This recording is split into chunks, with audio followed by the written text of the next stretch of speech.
I find it crazy that it's, Sega not releasing on Nintendo. It is kind of strange. Because they have a partnership, right? We've talked about this before. I mean, they're friendly, and, there's a few specific things that Sega does that puts on Nintendo, but it's not like an overall complete partnership. Okay. Sega's weird. It's really the short version.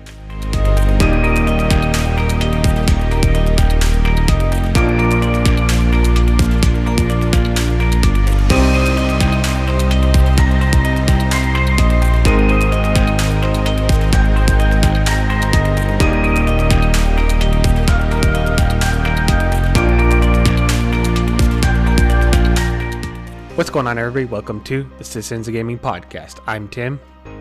Hey, this is Josh.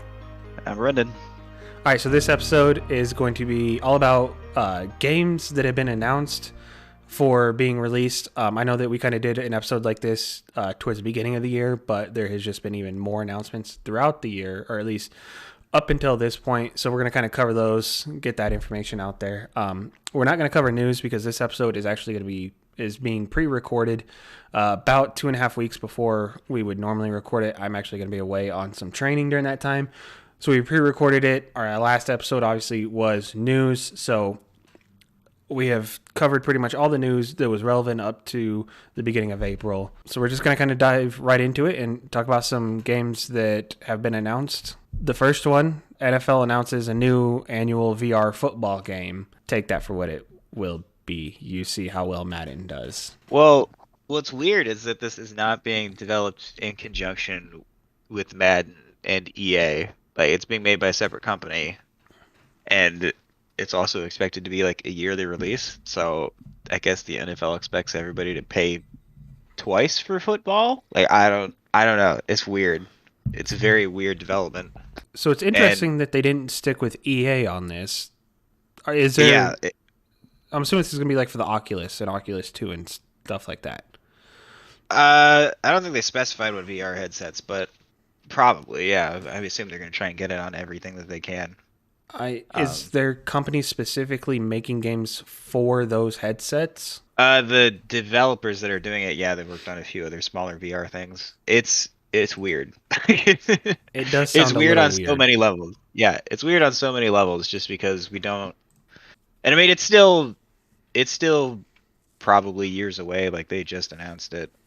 So it'll probably be at least another year or two until we see something. But yeah, like, it's weird that they're not just trying to, make a Madden VR game or like just trying to add it onto that in some way, shape, or form. Instead, they're making a whole new thing, and they're basically going to ask you to pay twice a year now to play football. Like, it's a very bizarre decision. So I understand it from the stance of like the NFL, and they're extremely money hungry, especially when it comes to their like licensing and who they give their licenses out to.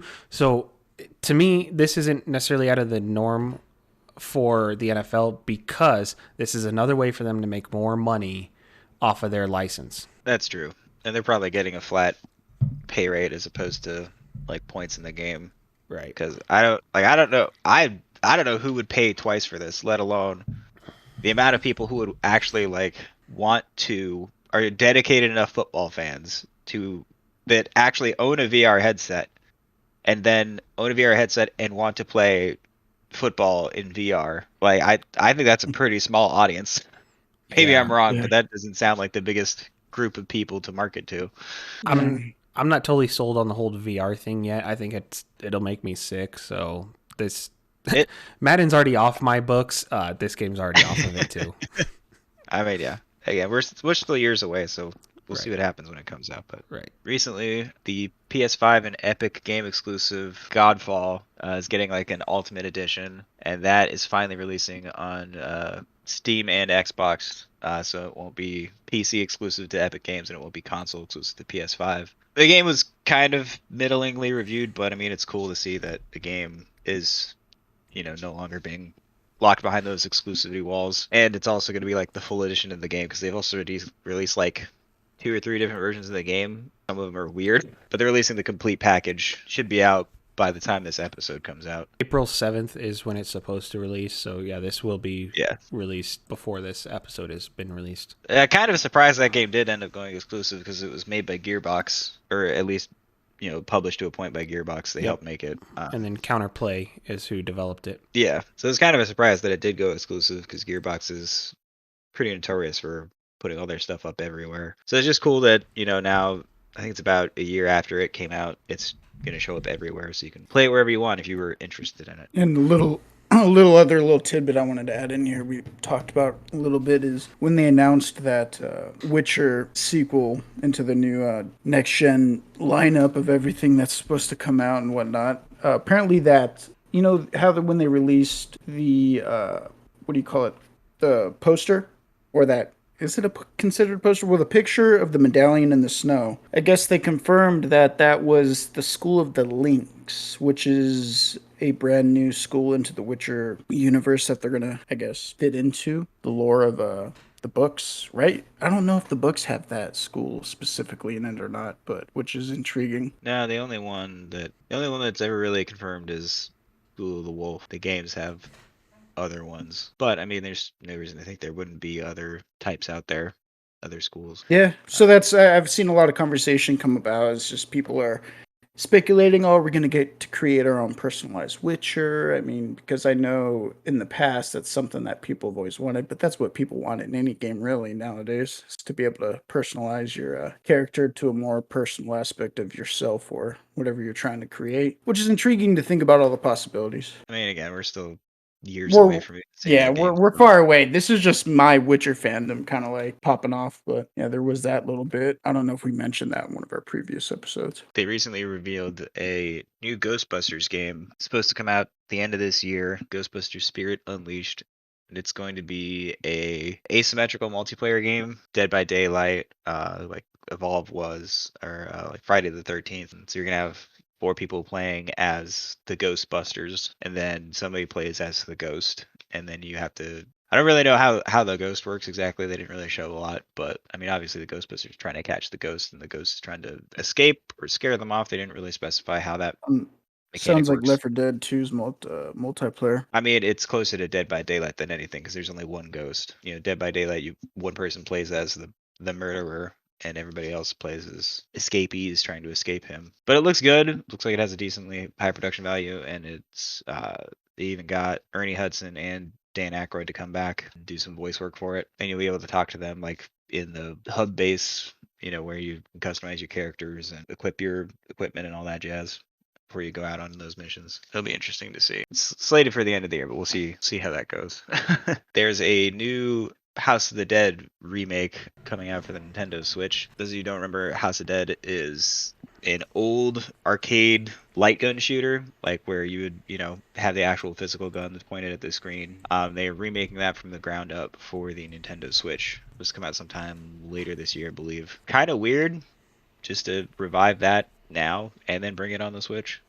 But cool nostalgia thing for people, and nostalgia's big right now, so classic 90s arcade game. Awesome. I like that they're starting to mess with that kind of stuff. Yeah, it'll be interesting to see. Just light gun games transferring over to consoles are a little weird. You typically just move a joystick and like point and shoot, which isn't the most exciting thing, but at the same time, like what else are they supposed to do? I guess for Switch they could tap it. It's got a touch screen. They showed that off a few weeks ago. The Telltale games, Wolf Among Us 2, supposed to get releasing sometime in 2023. The sequel to the original Wolf Among Us game came out in 2013, I think. It's been like almost 9 years since, or it'll be about 10 years then, yeah, since we've had the original. Yeah, it's a Telltale game. They're running it on a new engine. Pretty much know if you like this stuff or not. Those strong narrative games. But the first one was really good, and it's definitely one of Telltale's more beloved games. I mean, I know I'm excited to finally get my hands on that sequel, but yeah, we won't have to wait too long since it comes out sometime next year. And then keeping with kind of the old nostalgic games that have been around for a while, Gundam Evolution is being released on everything but the Switch. This got shown off during PlayStation's State of Play. Might have been Nintendo. No, it wasn't. But yeah, it's like a team-based, class-based shooter set in the Gundam universe. So think something kind of like Overwatch, or Overwatch is probably the closest one. But each character has its own weapons and stuff, and they each fill a role, and they all have their own unique weapons and mechanics and stuff, and then it's just a first-person shooter type deal. Yeah, I mean it's gonna do gangbusters in Japan because it's Gundam and it always does. But I mean, yeah, we all saw their life-size Gundam. Yeah, Gundams are a big deal in Japan. It definitely has its following here in America as well. But I mean, like, it is interesting. I think it's supposed to be free to play at some point. They're doing a beta test sometime over the summer. So if you're interested, you can look into that. It's being made by Namco Bandai. Kind of an interesting idea, definitely a different take. Gundam games kind of run the gambit. There's so many different ones and so many genres, and this kind of thing hasn't really been attempted. So curious to see if it'll have some kind of crossover appeal and maybe attracts people who've never watched any of the shows or done any of the model kits or anything like that. I'm sure is their hope. Also out of that state of play, there's a new brawler type deal, like a new fighting game brawler called Gigabash, which is sort of like a Pacific Rim, the game, to a point. I mean, it's just giant. You pick a kaiju and you fight your friends in these, giant open area cities, beat the crap out of each other. If you played some of the old Godzilla games, like Godzilla Destroy All Monsters Melee, something like that. It's similar. Yeah. So like it's just your giant kaiju's fighting in a city and the city is completely destructible and you throw people around into buildings and such, and it's a bit more. I mean, it's a bit more family friendly, lighthearted take, but like it looks fun. Coming to PS4, PS5 later this year, at least to start. Whether or not it goes to other platforms after that, that'd probably be a great game for the Switch. Honestly, if you don't know that yet, it's just a cool, fun, like party beat 'em up. Think of it kind of like a Smash Brothers or the old Power Stone games from the Dreamcast, stuff like that. It's interesting. Looking at our list here of, games that are, just recently been announced, and a lot of, in my opinion at least, a lot of nostalgia, a lot of games that, like you said, maybe being revived after 20 plus years, games that have just been around for forever, or themes that have been around forever. Like one of them I'm looking at now is Teenage Mutant Ninja Turtles, the Cowabunga collection is set to release later this year as well. And on everything at that. It's going to have 13 games from like the original Nintendo, the arcade, and like the Super Nintendo era of Teenage Mutant Ninja Turtles. So like that, like when Teenage Mutant Ninja Turtles was like red hot in the early to mid 90s. Like Teenage Mutant Ninja Turtles 1, 2, 3, and 4, the arcade game, both versions of Teenage Mutant Ninja Turtles 5, the Fighters. I think like 1 or 2 of like the Game Boy game. Like it's like, again, there's 13 games. Like it's a hell of a collection for anybody who's grew up in that time period. Yeah, I remember specifically playing the OG Nintendo ones back in the day with my younger friends back in the 90s. I want to say I played those also. That might be worth kind of digging into a little bit and playing around with them when that collection gets released. Yeah, they haven't announced a price point yet, so with 13 games, I'm curious to see how much they're going to try and charge for it. Yeah, especially since they've been so gone in the past that most of the public hasn't played them probably since they were even a thing back then. Well, I mean, that's the thing is they're hard to come by. Like a physical copy of Teenage Mutant Ninja Turtles 4 Turtles in Time can go for like over $100. Wow. So like some of these are very hard to come by and hard to play and hard to get a hold of for various reasons. And they've never really been, brought together in a collection like this. So it is very cool that they're doing that. And then, I mean, even later this year too, we're getting a new like 2D beat 'em up, like those old Teenage Mutant Ninja Turtles in the form of Teenage Mutant Ninja Turtles Shredder's Revenge. So it's like a whole new 2D beat 'em up. Like a side-scrolling? Yeah. Okay. Like the old like Streets of Rage, Golden Axe, stuff like that. All those old school type games. That's also coming later this year. If you like Teenage Mutant Ninja Turtles, good news for you this year. You are going to be satiated. You're going to get a lot of it this year. You are going to get all of it. All of it. Cowabunga. Square Enix has announced that their new strategy RPG, the Diofield Chronicles, for later this year, coming to everything. Kind of looking at like the cover art and stuff like that, Brenden, this is what I picture Persona 5 Royale art looks like. Kind of, not exactly. Kind of, sort of, yeah, not really. I mean, it's definitely got that Japanese style, and it's definitely like very animated, and it definitely plays on the older strategy RPGs, like Final Fantasy Tactics and Fire Emblem. It's definitely another kind of love letter to strategy RPG fans. I mean, I am one. Yeah. But like the fact that they're bringing something new, like releasing a whole new game with some new like mechanics and ideas, because it definitely doesn't fit a traditional like mold to a point. Like looking at the gameplay, it doesn't fit like this traditional grid-based system that has existed for forever. Not that there's anything wrong with that, but it's definitely taking some new approaches. And again, a lot of the strategy RPGs that are out now, aside from a few like the smaller ones, are like from established franchises, again like Fire Emblem, like Final Fantasy Tactics, Advance Wars, stuff like that. So like the fact that they're taking a gamble on a brand new franchise, really cool. And yeah, I mean, I'm looking forward to it. It's supposed to be sometime this year, but I wouldn't be surprised if it slips. Again, like it's Square Enix doing what they do and finding kind of niche audiences and making them happy. Yeah, which is always, it seems like more so these days. I mean, maybe it's because there's so much has been rehashed, remastered, redone that finally, we're getting some more variety. Yeah, I mean, yeah, like I said, this is a whole new thing. This isn't like a spiritual successor to something. This isn't like, this isn't like a brand new a rehash remake or anything like that. It's completely fresh. That's hard to come by these days, especially again in such a smaller genre, because there are strategy RPG fans out there, but to a point, kind of like Tim with his simulators, like it's not the biggest audience out there, but there is an audience for it, and there are people who really love that type of game. Yeah, I mean, even with like jumping this little tidbit of news, I mean, kind of revolves around the same kind of mindset of like the games that you just don't see anymore. Is ID at Xbox, they had their showcase recently, and they revealed a bunch of upcoming indie titles, which are small games, Trek to Yumi, Tunic, Shredders, WrestleQuest, and quite a few other things too, I believe.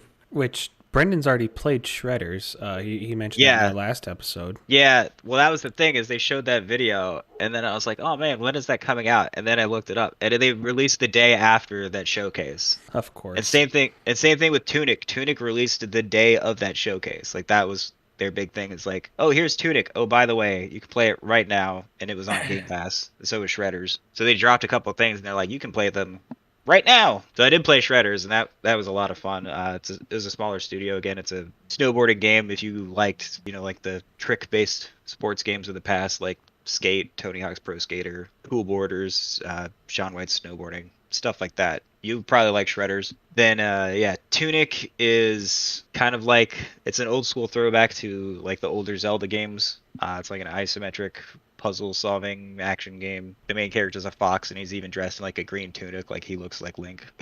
But people have been waiting years for that one, because it's developed by one guy. It's literally one dude's passion project. People have been waiting for that for a while. Trek to Yomi is being made by a small group of guys, and they, in a way, it kind of reminds me of Ghost of Tsushima, the PlayStation exclusive from a couple years ago. Not in like the open world, like stealth aspect type of deal, but it's like a side-scrolling hack and slash, and it looks like old Japanese, like it looks like a Japanese samurai movie. That's so like, pretty neat. yeah, so there's big parts of it that are in like black and white. They got, it's all done in, like, everybody's recorded in Japanese, so there's only like English subtitles. It kind of looks like an old Kurosawa movie. Again, it might not be the greatest gameplay wise, but definitely like as far as style goes, the game looks like pitch perfect if you're a fan of old samurai movies. I personally really liked WrestleQuest because I'm a dork and I love professional wrestling, and the whole game is like an old school kind of turn-based JRPG where your goal is to be like the greatest wrestler, become a legendary professional wrestler. And they put in, like, in the trailer they showed like Macho Man Randy Savage and Andre the Giant have character models in it.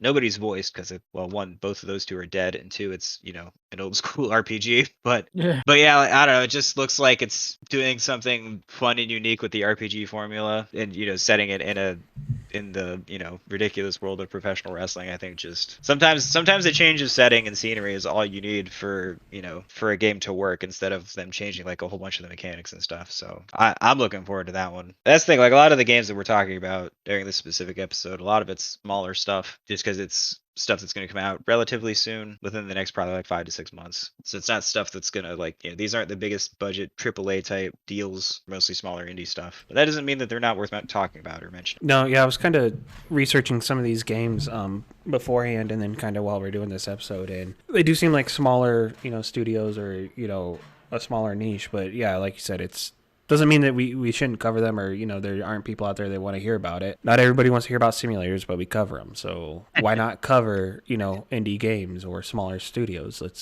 Gotta cover everybody. Yep. Try and be as even as possible. And kind of crazier news, talking about bringing old stuff back. Sega and Atlas announced a sequel to Soul Hackers called Soul Hackers 2 to release in August on everything but the Switch. And that's crazy because the original Soul Hackers released in 1997. So it has been literally 25 years. Holy cow. I find it crazy that it's, Sega not releasing on Nintendo. It is kind of strange because they have a partnership, right? We've talked about this before. I mean, they're friendly, and there's a few specific things that Sega does that puts on Nintendo, but it's not like an overall complete partnership. Okay. Sega's weird.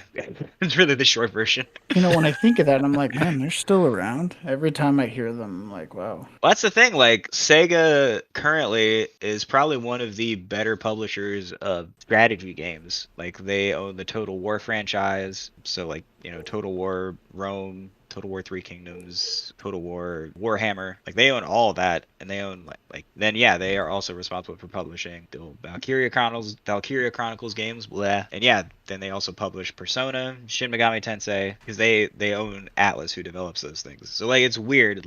And then for some reason, so many of their games end up not going to certain places for one reason or another. Perfect example is Persona 5. Persona 5 Royal is still only on the PlayStation, but they could easily put that on PC, and there was talks of them trying to put it on the Switch, so that people on the Switch could play it. They're just like, nah, we don't need to do that for one reason or another. I don't know what Sega's stop making process to make them weirdly not want money in certain situations, but it's whatever. But it's cool that they're bringing back Soul Hackers for a fan base that is probably forgotten about it. Because again, it's been 25 years. Like, the original Soul Hackers released in 1997 for the PlayStation, I believe, and they've kind of forgotten spin-off of the Shin Megami Tensei and Persona franchises. So again, the fact that they just casually dropped it as part of PlayStation's showcase, their State of Play. They're like, hey, here's this game from 25 years ago that we're bringing a sequel to for reasons. All right. It's just so out of left field. I really don't know what else to say about it besides that. It's just so random. Not in a bad way, but if you'd have given me if I'd taken betting odds about random things that Sega might come up with this year, that would not have been on the list to revive a 25-year-old franchise that everyone had forgotten about. JoJo's All-Star Battle R coming to everything, and looking at some pictures of this, and is it supposed to be a comical or a parody to different characters throughout the gaming universe? No, it's off of JoJo's Bizarre Adventure, which is a manga and now very popular anime. It has a history of being ridiculous and over the top. It's a great show and a great manga if you prefer reading. All the characters are ridiculous and over the top, and so the JoJo's Bizarre Adventure has a history of making fighting games typically. So this is following in that vein, and they're making a brand new fighting game from the ground up, which is good. This franchise actually has a history of making legitimately good fighting games, not just cheap cash-ins a lot of other anime and those types of games do. But I think they said they're gonna have over 50 characters on the roster, and if it's anything like some of the old ones, the one on the original PlayStation, you can play as a dog and a bird because they're actual characters in the anime, so they put them in there and you can play as them. They're cheap as hell because they're tiny, but you can do it. Yeah. I was asking about the parody because looking at, like I said, one of the pictures, and maybe it's just the art and how it's pictured, is one of these guys looks almost exactly like Link from Legend of Zelda. Yeah, it takes a lot of cues from pop culture and stuff like that, and it's set in the whole franchise is set in a bunch of different time periods. So some of the characters exist in the early 1900s, some of them exist in the 80s, some of them are in the early 2010s and stuff like that. So the whole thing is just kind of all over the place, and a lot of the characters and stuff are named as references to pop culture, other references in pop culture. Especially a lot of the early stuff, a lot of them were named after musicians and bands. One of the guys is literally named Speedwagon, REO Speedwagon. One of the guys is literally called AC/DC. It's literally his name. Like they're not even subtle about it. You know, it's going to be a crazy over the top fighter. Should be good because again, this anime has a bit of a pedigree for making like really good genuine fighting games. Especially with modern technology, like they can finally really embrace the over the top insanity that it brings to the table. It's wild.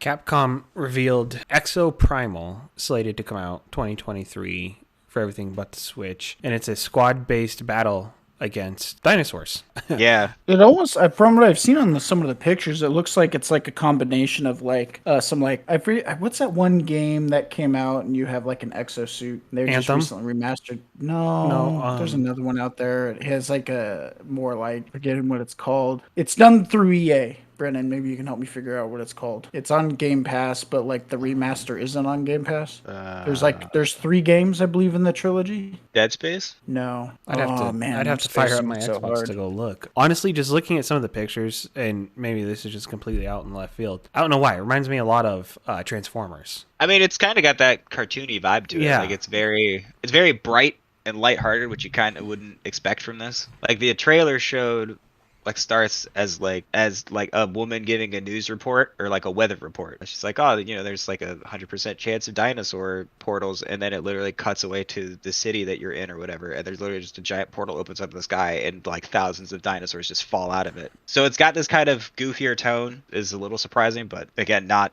unwarranted for the ridiculous situation that they're putting us in. Like it is literally going to rain dinosaurs. Like, come on. You know what? I like it because it's a fresh take on a game. How many other games can you say that we have like this? It kind of looks a little Warframe-y a little bit too. Yeah, I mean, again, your characters in exosuits, and then they're all supposed to be class based. So like you pick the Juggernaut guy, and he's got a shield and has like, you know, I don't know exactly what all the weapons are and stuff. They said that there's a few that they haven't shown yet, but more or less, yeah, like you pick an exosuit and that's the character you play as through the level. They showed off at least 4 different ones, but I think they said there's going to be more. And so yeah, it's just like a co-op kind of horde mode type deal. Like you see it in some of the trailer, like the amount of dinosaurs that they put on screen is absolutely crazy. Like there's a lot. A horde is probably an accurate description. Like there is insane amount of stuff on the screen that's just trying to come at you. So the pictures I'm looking at, I just see a T-Rex. I'm assuming they're gonna have all different types of dinosaurs. Oh yeah.